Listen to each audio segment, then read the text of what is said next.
Hey there, crew, and today we're going to be reviewing and tearing down this GM 4.3 liter Vortec V6 engine. It actually is a Mercruiser, Mercruiser 4.3 liter V6. It came out of a 1999 Formula 280 Sunsport. This was a twin engine boat, and unfortunately, the fate for this motor came due to some bad maintenance by a previous owner. So let's get into this engine, tear it down, figure out what caused the failure, and also talk about the good, the bad, and the ugly with these 4.3 liter V6 small blocks. All right, here we go.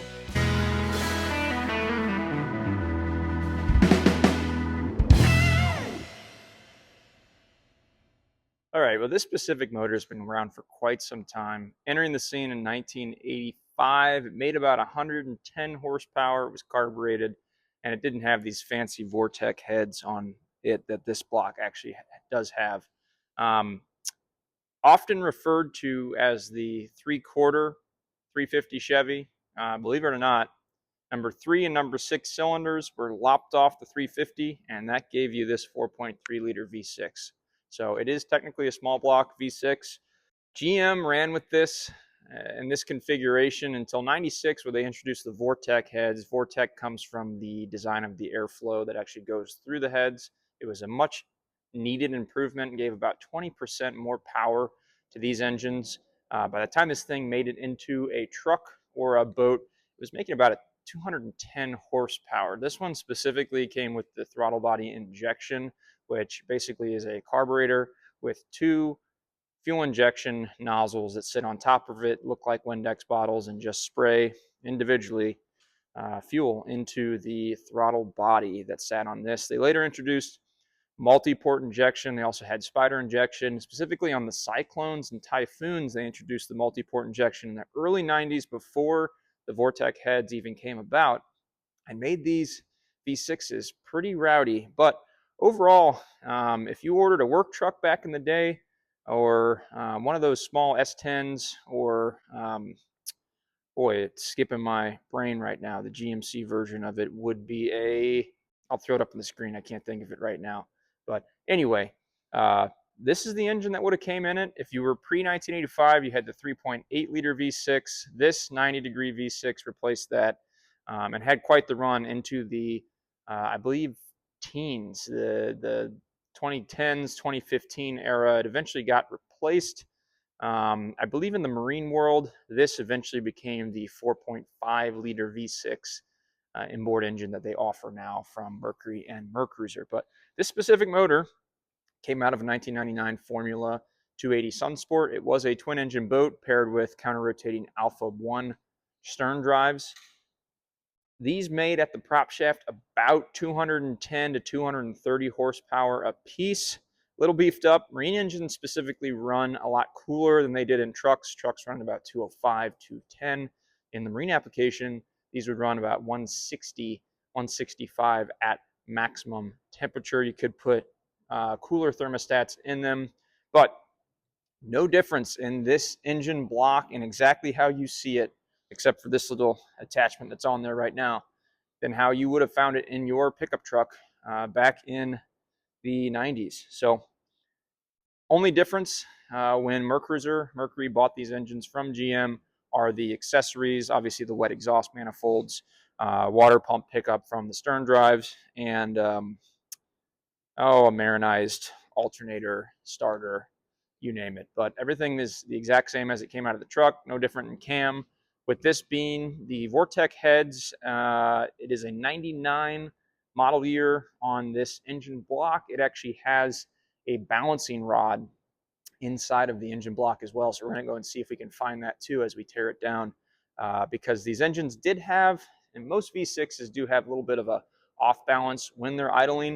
You put that balancing rod in there and it actually smooths things out quite a bit. So let's go ahead and start by getting the intake manifold off. We'll pull the valve covers and we'll start tearing into and see what may have caused the complete failure and seizing of this specific 4.3 liter Vortec V6 marine engine. You know, I specifically don't have a lot of experience with these motors in particular, but I do have a good friend who owns a 1991 GMC Cyclone that has This engine block, not the Vortec heads, but what is very unique is GM was testing the multi-port injection back then. So they threw it on the 4.3 liter V6, and his motor today, I mean, it is a built motor, but I believe it makes over 600 horsepower, and that's an all-wheel drive truck. It's actually got the Astro van all-wheel drive in it. So very unique truck, but it is a turbocharged 4.3 liter V6, and pretty interesting that they threw these engines in those trucks and made big power with them. And still today, those trucks are worth a decent bit of money if you can find one at auction.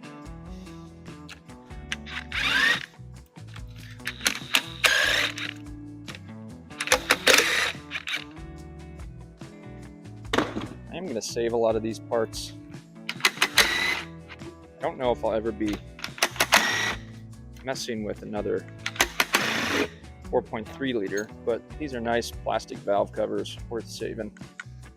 The bolts, the gaskets, I won't save rocker arms or anything like that. We'll actually pull those off with the heads, move push rods to the side. But, you know, if I ever do stumble across one of these or somebody's looking for one online, I might sell it. But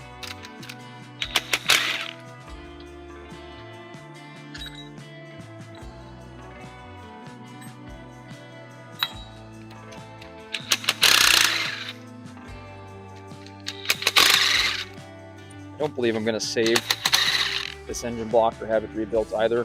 They're cheap enough online to find a new one, a couple $1,000. Instead of having this thing rebuilt and put the time and money into it,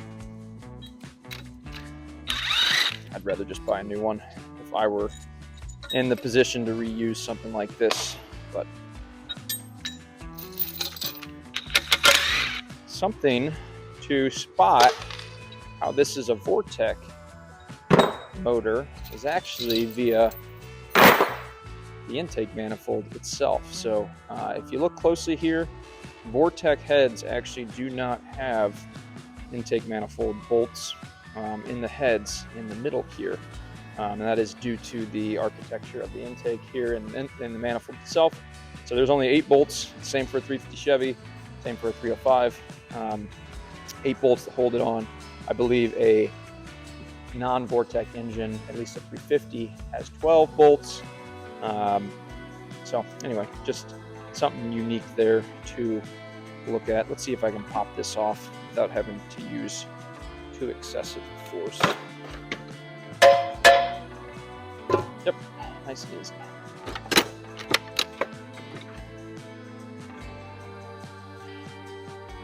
A little bit of wood. I don't know where this wood came from on this motor. Ha! There is the fancy balancing rod.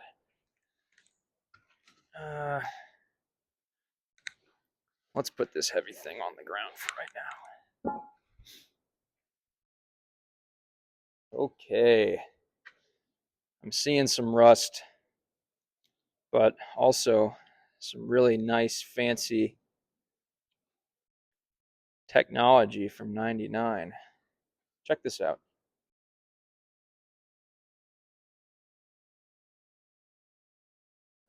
You know, nothing crazy here. I believe this should have a roller cam. Yep, it does have a roller cam if you look down there. They're not necessarily roller rockers, but they are some nicer rocker arms. Our push rods. Everything seems pretty lubricated. There's that balancing rod I was talking about. Looks a little wonky, but that helps this engine run stably quite well. You've got some GM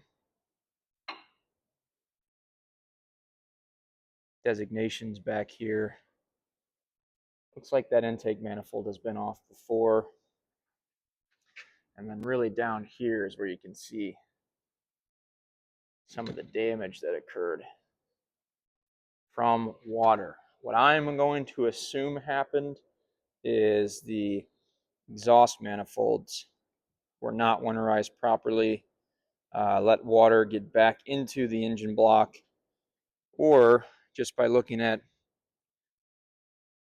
these. This was a freshwater cooled or raw water cooled engine. So it was picking water straight up out of whatever body of water it was in, circulating it through the block and spitting it back out into the lake, bay, water, you name it. But it appears that some raw water may have gotten into a cylinder and cracked a block or seized up a piston, and which why was this thing was not running properly. Another interesting thing I'm noticing is what we've got here. Some nice gaskets. What we've got here is the old school ports where the emissions heads would have put exhaust gases back into the intake. Because this was a marine engine, did not have that. So interesting how they did those gaskets and just kind of left this galley wide open, but I guess it wasn't really being used for anything, so it was able to be left alone. All right, I'm actually going to grab at this stage a breaker bar, throw it on my actually have a crow's foot, throw it on my crank balancer down there and see if I can't turn this thing over. Well, unfortunately, I quite unsuccessfully tried turning this crank over, and I've attempted it before when we actually pulled this motor out of the boat. But this thing is seized solid, which is kind of interesting with how well lubricated and lack of moisture is inside the oil valley here. Camshaft looks okay. Balancing rod looks fine. We got some moisture in a couple of our intakes, which I've seen before on motors that run. But then some coolant galleys that are pretty corroded up. So let's pop off both of these heads here and see if we can't discover which cylinder or cylinders caused this problem.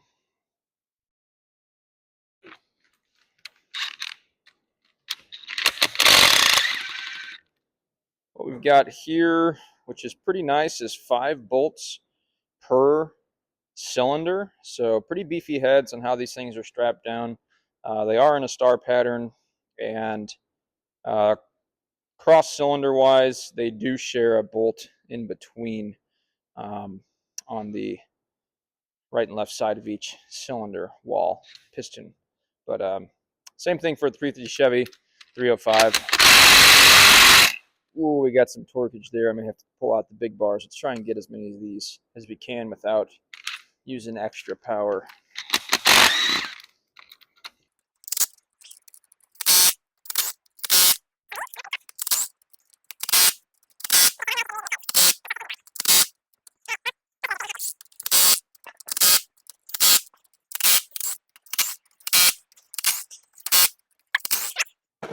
The breaker bar.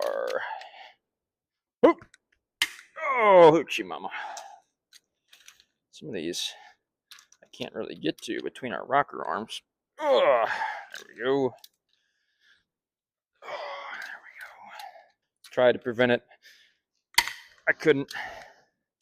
Can't get in between them with the tools that I have.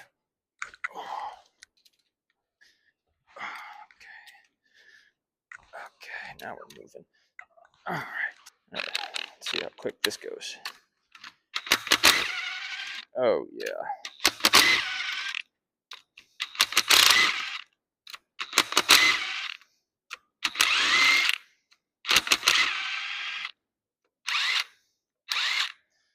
All at once? Ooh. Okay. Ooh, yeah. Yeah. All at once.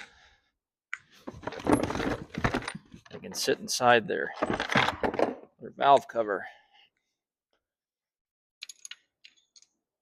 Push rods, make sure we keep those in order. Not. Ooh, that one was already loose. So was that one. So was that one. Somebody has had this head off before. Uh-oh.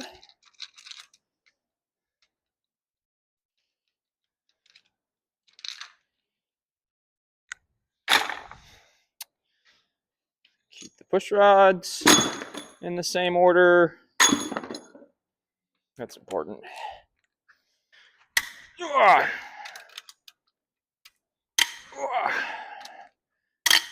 Woo! You know what that noise means? Torque. Yep, that's the sound of torque, guys. That one was tough. So was this one. Wow, something's going on. Okay.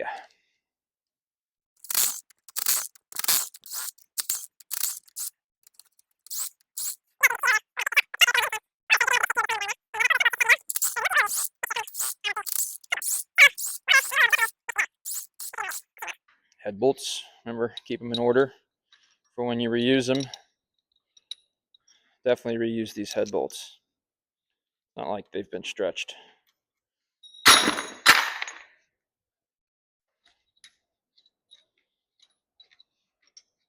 So many for such a small little motor. Like I said, 5 per head. Okay, moment of truth. These just pop off? Yes, they will. Woohoo! Hello. Yeah, let me set these down on a bench. Pull the other one here. Whoa. Oh, that was easy. Oh my goodness gracious. I don't know. I don't really know what I'm looking at here. Grab my stool. We're going to talk about you guys in a second.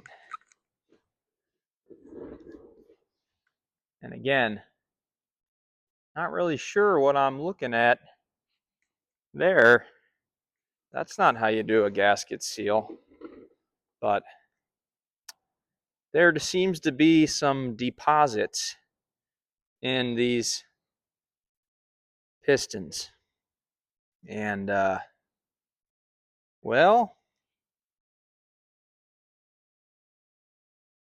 yeah, kind of smells like coffee grounds. Well, that's why she's seized up, folks. I'm going to guess water and moisture and some salty brine. Somebody tried to pickle these, it appears. Or maybe it's not pickling. No, that's ATF. Somebody tried to pickle these. Yeah, okay. That's salt and grime and water mixture. And that I'm not too sure what that is, but I think that's also ATF with rust water mixed in. So, yeah, I mean, who knows?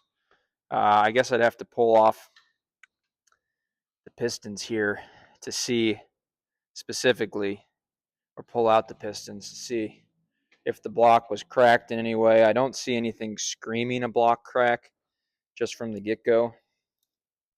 Nice gaskets and everything were used for this thing.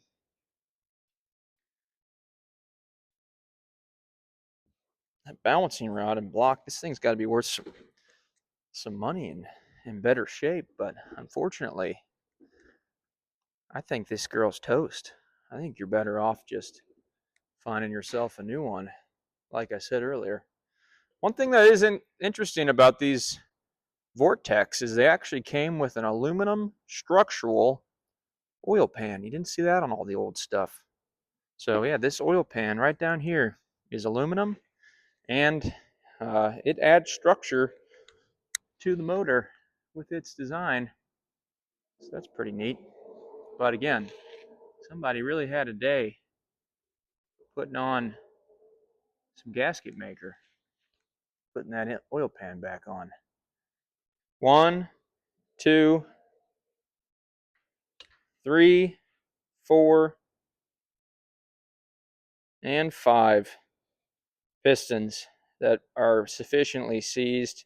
I'm not even going to try and take a hammer to those. I'll leave them be. But, yep, fortunately, winterization, bad exhaust manifolds strike again and have killed one of these marinized GM small blocks. This one particular, the 4.3 liter V6 Vortec. I did say we'd have a look at these heads, and somebody did hurt you, unfortunately. I got a intake and exhaust valve that are partially opened here. Quite a bit of rust. Another valve that's stuck open. Decent bit of rust. This one's also open. That's fine. I mean, probably in the middle of the run cycle, obviously. But yeah, that kind of corrosion and buildup should not be there. That is some nasty stuff right there. That is what water will do to a marine engine. Well, moral of the story, 4.3 liter GM V6 is a great motor. It has been a legend in its time. Unfortunately, they don't make it anymore. You can still find remanufactured and rebuilt blocks and heads. Of course, plenty of those Vortec heads laying around. I probably will put them on the old internets along with this block. See if somebody could use them, because I know they're not making them anymore from the GM assembly plant. So I'm not going to get rid of this. I will sell it to somebody that could use it, possibly. But moral of this story is either one, winterize your engine properly. Two, you probably should change your exhaust manifolds every 3 to 5 years if you're using your engine in salt water, which I know this one was. And three, if you don't know how to winterize your engine yourself or do your own maintenance, there's lots of videos online about how to do it. I've made a few of them specifically, but winterizing in general is a very easy thing to do, but it's also a very easy thing to mess up. It doesn't cost you a whole lot of money to pay somebody to do it. So if you aren't comfortable winterizing your own boat or changing your exhaust manifolds or doing any maintenance for that matter, reach out to a professional. They'd be happy to help you. And at the end of the day, I know inboard engines in boats can be daunting. This whole world of outboards has completely overtaken the boat industry. But at its core, for a lot of the middle class and working families that like to boat and get out on the water, only thing they can afford is these older inboard boats. Hire somebody. There are still mechanics out there that work on these inboard engines. I tell you right now, to winterize something like this, it shouldn't be more than $250. To replace your exhaust manifolds, I mean, you're looking at $1,500 for a set of exhaust manifolds, and then probably 5-6 hours of marine tech time to actually replace those exhaust manifolds. These are maintenance items for these motors, unfortunately. And if you don't do them, this could happen to you. So thank you guys for watching. Hopefully you appreciate this video. All you 4.3 liter crazy small block V6 guys out there, including my buddy George. Appreciate you guys. Love you guys. Thanks for watching along. And okay. If you guys are interested in this motor, it will be on Facebook Marketplace in a few days. So there you have it. Little teardown, little review, little talking shop. And on a day when it's 15 degrees outside, windy, -8 with the wind chill, talking about motors isn't the worst thing ever. All right. See ya.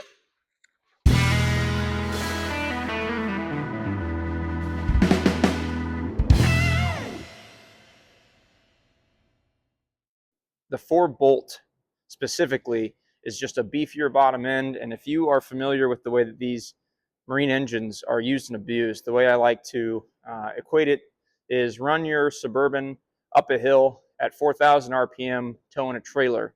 And that is how these engines are under load constantly. It's not like a car shifting gears. They don't get to coast ever. From the moment you put these things in gear, they are constantly under load at the flywheel. So they do get used and abused. That's why you have a beefier bottom end on most marine blocks.